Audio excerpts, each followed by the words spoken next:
انك تعيش في سلام مع نفسك ومع الناس ومع كل المخلوقات اللي في الدنيا.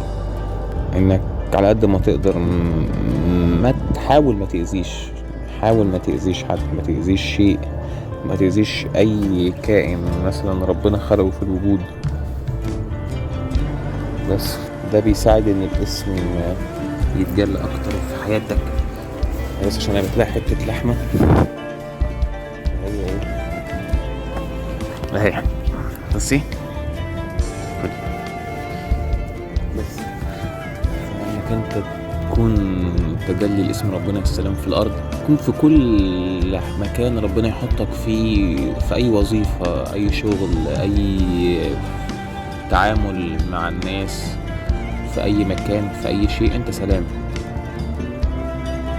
سلام مهما كان ناس وحشة بيتعاملوا ازاي، او الحياة فيها حاجات تخليك ما تتعاملش بالسلام، بس انت كبني ادم تنوي ده وعلى قد ما تقدر تعمل ده.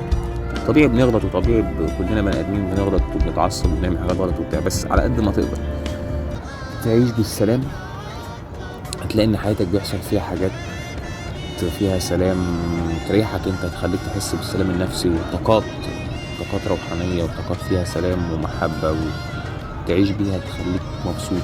وان كل العلاقات اللي تخش في حياتك تبقى علاقات فيها سلام، الشغل بتاعك يبقى فيه سلام، التعامل في الدنيا والظروف والأحداث يبقى كلها سلام.